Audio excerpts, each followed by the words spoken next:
Hello everyone. Welcome back to my chatty, sassy channel here on YouTube, where we talk about all things luxury, be it luxury fashion, luxury travel, or life's luxuries in general. And today I'm doing a video that I was actually tagged to do last summer and completely forgot about doing. And that is a tag that I received from StyledByGwenny, who is a wonderful, amazing person. She's had a lot going on in her life, but hopefully she'll be able to get back to YouTube soon because she is a wonderful part of the handbag tribe and we all miss seeing her videos. But the video that she tagged me to do is the 5 dream bags to complete my collection. And when I thought about doing this video last summer, because I did think about doing it last summer, I couldn't come up with 5 bags. That has changed because I was thinking through the other day, man, what are some bags I would just love to have for the sake of having? And I came up with a list very, very quickly. And I was like, oh, I was tagged to do this video. I should make a video on this.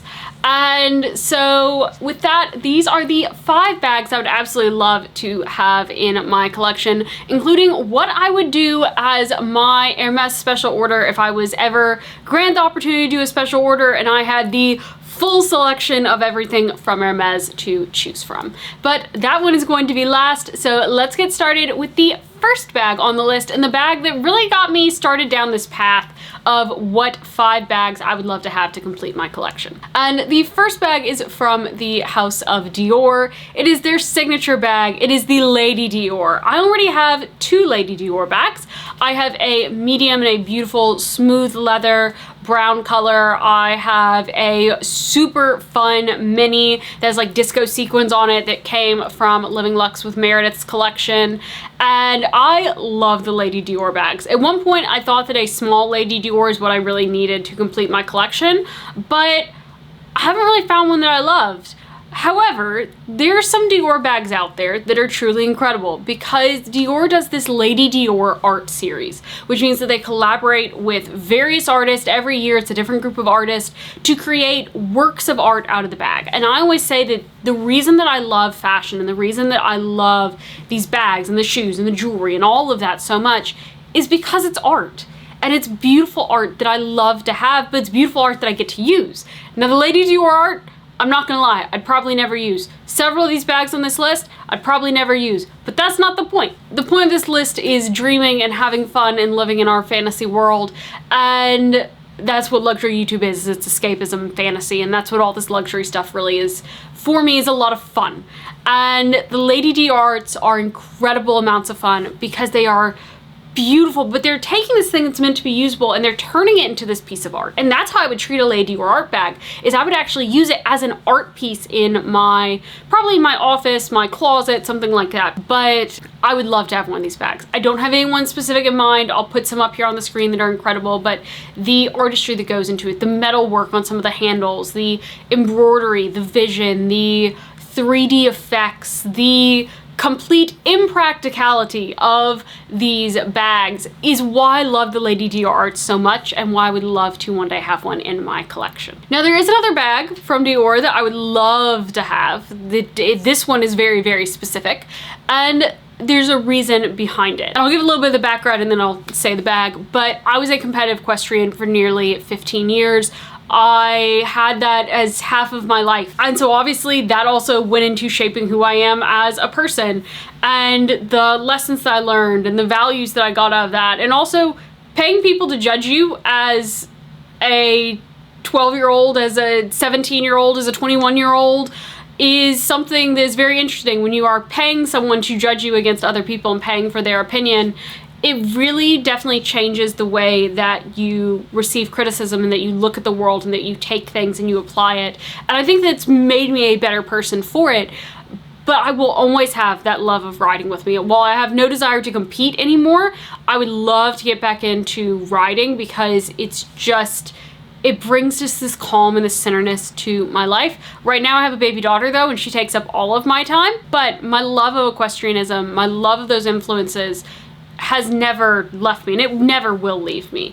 And I would love to have a bag in my collection that reflects that, and that is the Dior saddle bag. And while there are amazing versions that have been embroidered, that are kind of crazy, that have exotics, the one that I want is actually pretty simple. And it is the chocolate suede version. This is, I think, going to be the next handbag that I bring into my collection, is what I'm currently squirreling away my funds to go and get. And I had a conversation with Meredith back more towards the beginning of when we became friends, where she was saying that, you know, if you love a handbag enough, the price doesn't matter. And I argued with her on that point. I still don't think that's fully right, because I'm an accountant and my brain very much has control over my money most of the time.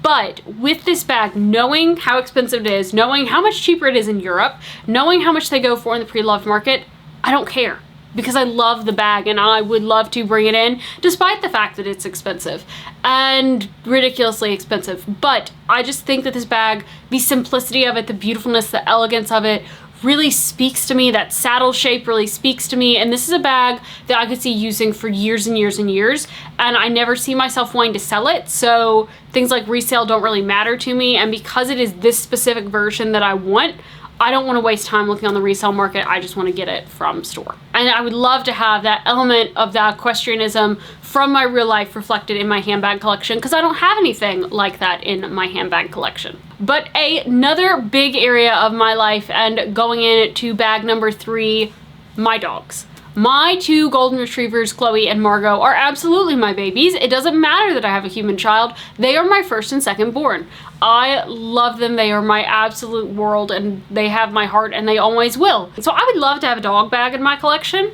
Now, the bag that I specifically want is not really reflective of them necessarily, but it's a lot of fun, and it really pulls at my heartstrings as a dog mom. And that is the Tom Brown dog bag, and it's like a wiener dog, and I would actually like one of the more sizable ones, not necessarily one of the teeny tiny ones, because this isn't a bag that I necessarily intend to use. It's a bag that I want to have because it's fun and it makes me happy, and every time I see it I will smile and I'll giggle, and that's part of what I want from a luxury collection and from bringing luxury items in. I have tons of usable luxury pieces, and most of the time I want my luxury pieces to be usable. But sometimes I want them to just be fun. And this is a bag that would bring so much fun and so much joy and would just make me happy to have. It doesn't need to be new. It can be pre-loved. It doesn't need to be perfect. In fact, I think I'd prefer if it wasn't perfect, because it's just such a fun bag. I think that this would be a really cool, different piece to have in my collection that would be completely and totally different from every bag that I have, every bag that I ever will have, because I don't really see myself buying a whole lot of dog-shaped bags, but this one would be a lot of fun. Now, bag number 4. We have covered my love of fashion as art. We've covered my equestrian side me. We've covered my dogs. Well, another thing that I really do truly enjoy is YouTube, for multiple reasons. It's a creative outlet for me. I'm an accountant, and being a creative accountant, not particularly a good thing, but I still need outlets for creativity. And this is also an area that's brought me so many wonderful friendships and so many wonderful, amazing people into my life. And the way that I got into being on YouTube was watching luxury YouTube. And the first luxury YouTuber I watched was Mel in Melbourne. Then I watched Isabel Styles, and both of them I was brought to their channel by Hermes, because I was looking at Mel's video on Birkins and Kellys. Then that led me to Isabel's video on her special order, I think was the first video of hers that I watched. And then that led to a video popping up in my algorithm by Amelia Rose. She was the third luxury YouTuber that I watched. There was a bag that made me subscribe just based on the bag. Had nothing to do with her, even though she's amazing and I love her videos and I would have subscribed anyway. It was this bag. And it is her mini capucines in the magenta pink and in the malachite. And magenta was one of my favorite colors when I was young. And I loved just the word magenta in general, so I think that might be why it was one of my favorite colors. But green is also a favorite color because I'm Slytherin, my birthstone's emerald, so the malachite's really well.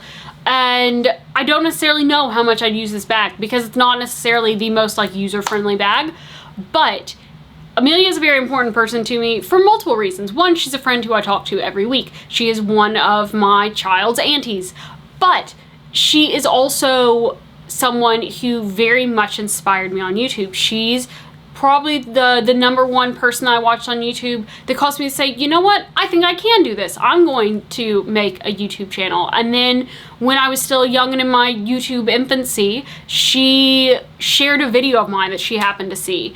And her sharing that video, it's the first like big video that I had on YouTube. And it's the video that got me to 100 subscribers. And it was my first video to hit 1,000 views. And so it was a very big video to me, and the fact that this person who didn't know me at all shared my video and thought it was good, and that brought to other people who thought it was good, and that just meant a lot. And then I kept making YouTube videos, and I started making friends on YouTube with all the different people in the handbag tribe, like Meredith and Amelia and Deb and Lisa and Leslie and Nikki and Melinda and Sam and all these other amazing people that I've gotten to meet who do YouTube, the wonderful subscribers who message me often and who I get to have conversations with. And so that bag in my mind is what sort of kickstarted me down this journey and towards all of these wonderful friendships in my life. And so I would love to have her specific bag. However, I am under no delusions that she has any intention of ever selling this bag. And so I'm under no delusions that this will ever actually enter my collection. I don't want one that's like hers. It would have to be hers for me to actually spend the money because it's Louis Vuitton. And I don't have the best relationship with Louis Vuitton because of poor customer service. But my love of her and of everything that came sort of from watching that video and then getting on YouTube myself, I would love to have that bag in my collection one day. That would just be really cool and special to have. Now for bag number 5, what I would do for an Hermes special order. And first off, we're pretending that money doesn't matter. We're also pretending that I have access to every color and leather under the sun and every combination of those under the sun. And so we're throwing caution to the wind and having a lot of fun with this bag. Now, had I filmed this video last year when I was initially tagged in it, this bag right here would have been on this list because it is indeed my dream Birkin. It is perfect. I love it. I take it to Starbucks. I take it to Walmart. I take it wherever I'm going whenever I have the chance. If I'm going to work, if I'm going to the park, I take this bag. I love this bag. This bag makes me very, very happy. If I were to do a special order though, I would not do another Birkin because I already have my dream Birkin. I've also said that I would not regularly purchase an Hermes bag. It would have to be a special order, one that was made just for me to justify the absurd amount of money that I'm still getting over having spent on this bag. I'm also under no delusions, just like I'm under no delusions that Amelia's mini cap is gonna come and live with me, I'm under no delusions that I'm getting an Hermes special order. So again, one of the things that my dad and granddad always said is if you're gonna dream, dream big. So I'm dreaming big with this one. And the bag style that I would actually choose is not a Birkin, like I said. It is actually a Kelly pochette. The mini Kellys, while very cute, I don't want to spend this kind of money on something that I think is cute. The Kelly 25s, while much more usable and practical and breathtakingly beautiful. I've seen so many wonderful Kelly 25s lately in person, but they don't make my heart sing the way that the Birkin 30 does. The Kelly pochette though, I love that bag. I love the Kelly pochettes. They are beautiful, wonderful bags. I would love to have a Kelly pochette. This Kelly pochette would not necessarily be the most practical. It's not something that I would wear with everything, whereas my Birkin I wear with blues and blacks and grays and tans and every color under the sun. I wouldn't be doing that with this bag.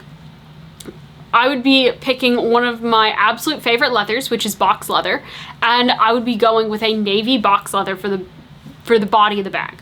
For the sangles and the handle, I would want to do this as a touch because the special order and we're pretending the money has no object, so let's go kind of all out with that. And we're gonna either do it in matte croc or matte alligator. I can't tell the difference between the two. I cannot tell the difference between croc and alligator. I could venture a guess. I might get it right 50% of the time. But I think that they're beautiful and stunning, and particularly in the matte finish. I love that because to me it looks more natural than like the shiny croc and the shiny alligator do. So, talking matte croc, matte alligator, but the sensible part of me says, hey, let's do that in navy and make it all match the bag, but just with a touch. The little bit more devious side of me, wanting to have a bit more fun with this as I'm doing in this video, would do like a blue Hydra or a blue Zanzibar, one of those bright, rich, electric blue colors on this matte croc for the trim to give the exterior of the bag a pop of color. But then on the inside, no matter what, whether it was a navy matte croc on the outside or a bright blue matte croc on the outside. I would want to do a pink on the inside. I'd probably do a color like Magnolia, Rose Pourpre, and that actually might be too dark. So Magnolia, Rose Azalea, Rose Extreme, a rich, bright pink color is I think what I would do on the inside, because I want the inside of the bag to definitely be fun. No matter what I'm doing on the outside, that's going on the inside, some bright sort of fun pink color. And I think if I were to do this in real life, because money is a thing, I would probably just have the outside in like a navy box sort of leather, and then I'd do the inside in a bright like pink pop of color. But we're dreaming, so I'm going to say Magnolia. I'm going to say that they're allowing me to bring Magnolia back in because that is one of my absolute favorite Hermes colors. So that's going to be the interior of my bag. And that is what I would do as my 5th bag to complete my collection, my 5th dream bag, special order Hermes, Kelly Pochette, box navy leather with blue Hydra matte croc, sangles and handle with a Magnolia interior. And I'm going to see if I can get AI to create something that would look like that. I'll put the results here just for fun. It may be terrible, but I would absolutely love to do that. Now, this is my dream list. It is my dream list. I hope you have enjoyed doing this video. I hope that you've had fun with this video. I went down a rabbit trail thinking of all sorts of wonderful fun bags that I'd love to have, and these were honestly the 5 that to me would make me the happiest with my collection. Already I'm very happy with my collection. There is a 6th sort of bonus that I would like to bring in just for practicality, but it doesn't really belong on this list, and that's a Prada re-edition in Saffiano leather. It's like an all-weather bag, but it doesn't belong on this list because it's not a dream bag. It's just a practical bag that I would like to have. And so with that, I hope you have a great rest of your day, everybody. Leave a comment down below of what you thought of my 5. Let me know what your picks would be for the 5 dream bags for you to have in your collection. And with that, I will talk to you guys in the next one. Bye!